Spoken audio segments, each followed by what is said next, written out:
E thonë ekspertët, mos e hani kurrë këtë pjesë të pulës, ja çfarë mund t'ju ndodhë.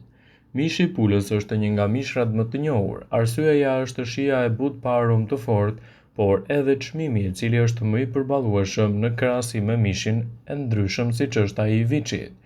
Veçorisht është se ky mish është i pasur me lëndë ushqyese të ndryshme, të dobishme për shëndetin dhe organizmin. Me të gjitha këto, jo të gjithë pjesët e pulës konsiderohen të mira për trupin e njeriut.